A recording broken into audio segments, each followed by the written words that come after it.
अरे नहीं, यहाँ तो पूरा किचन गंदे बर्तनों से भरा पड़ा है और सब बर्तन भी झूठे पड़े हैं। अब मैं खाना कैसे बनाऊं? ये मेरी देवरानी दिव्या भी ना एक नंबर की आलसी है। सुबह जब गंगा बर्तन धोकर जाती है तब तो सबके लिए नाश्ता बना लेती है, लेकिन जब शाम को यहाँ बर्तनों का पहाड़ इकट्ठा होता है तो महारानी अपने कमरे में घुस जाती है। इसे तो मैं अभी बताती हूँ। दिव्या, अरे ओ दिव्या, कहाँ है? क्या हुआ जिठानी जी? मुझे सोना है। अरे, मुझे यहाँ सबके लिए रात का खाना बनाना है, लेकिन यहाँ तो बर्तनों का ढेर लगा हुआ है और तू महारानी है कि तुझे बस सोना है। अब चल, पहले जल्दी से सारे बर्तन धो दे। हैं? क्या मैं बर्तन धोऊं? ना बाबा ना, मैंने आज ही मैनिक्योर करवाया है, मैं नहीं धोने वाली। ये तो तेरा हर हफ्ते का बहाना है। जब जानती है कि घर के कामकाज में खराब होना है तो क्यों बेकार में पैसे फूंक कर आती है। अब चल बर्तन धो, मुझे खाना बनाने में देरी हो रही है।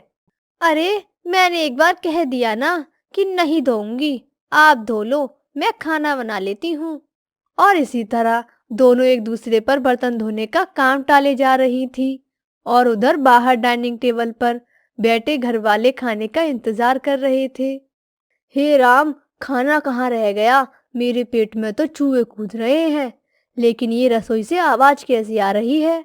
माँ, मुझे तो लगता है वो दोनों फिर से शुरू हो गई हैं। धत तेरी की, फिर तो मिल गया हमें आज भी खाना। रमेश बेटा, तू ऐसा कर, बाहर से ही खाना मंगवा ले। एक दिन इन दोनों की लड़ाई के चलते मैं भूखी ही ना मर जाऊं। ठीक है माँ, मैं अभी ऑर्डर कर देता हूँ। और उधर दोनों अभी भी बहस किए जा रही थी। ठीक है, फिर नहीं धोने ना तुझे बर्तन, तो मैं कोई भी खाना वाना नहीं बनाने वाली। रहो सब भूखे आज। अरे, भूखे क्यों रहेंगे दीदी? कल सोनू जी ने खाना ऑर्डर किया था, आज रमेश भैया को बोलो, वो ऑर्डर कर देंगे। और दोनों ये बोलने बाहर आती ही है कि तभी रमेश कहता है, हाँ, कर दिया ऑर्डर। हम जानते हैं कि तुमसे खाना नहीं बनेगा। तुम दोनों से मिलकर खाना और बर्तन धोने का काम भी नहीं होता। मुझे तो आप कुछ ना ही बोलो जेठ जी तो बेहतर है।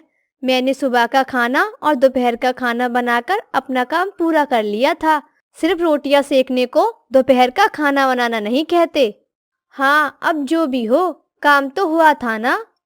अरे, अब बस भी करो, दोनों रेडियो की तरह शुरू हो जाती हो। और फिर कुछ देर बाद डिलीवरी बॉय खाना ले आता है। सब चुपचाप उस खाने को खा लेते हैं और अगली रात दोनों में फिर से रात की रसोई का हंगामा छिड़ जाता है। तभी पड़ोस की सिमला वहां आती है।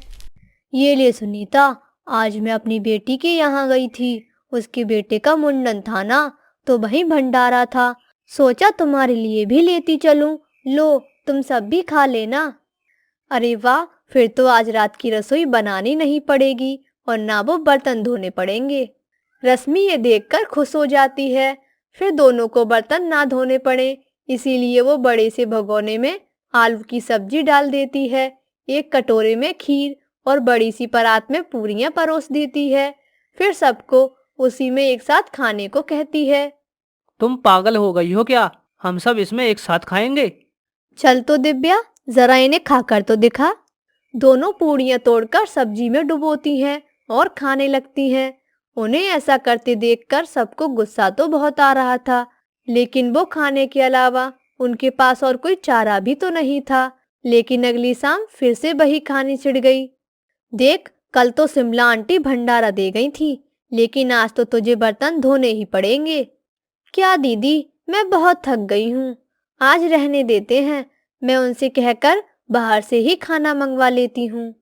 ये सुनकर सोनू गुस्से में आ जाता है और कहता है, चुप रहो। आज हम दोनों में से कोई भी बाहर का खाना ऑर्डर नहीं करेगा। और जाओ दोनों रसोई से खाना बना कर लाओ। फिर वो दोनों डर के मारे किचन में चली जाती हैं। क्या करें दीदी, अब तो रात की रसोई करनी ही पड़ेगी। अच्छा, एक काम करते हैं, आप ये बर्तन धो लो तो मैं सबके लिए पुलाव बिरयानी बना दूंगी।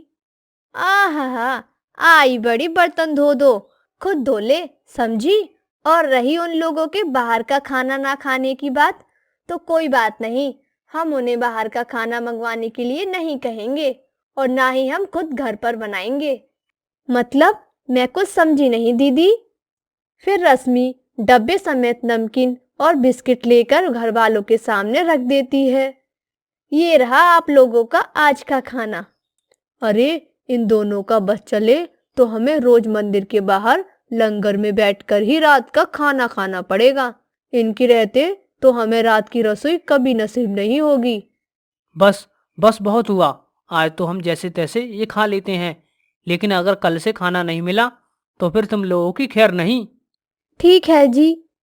लेकिन उनके पास तो इसका भी जुगाड़ था और अगले दिन दिव्या बाजार से जाकर कुछ प्लास्टिक की प्लेट्स ले आती है।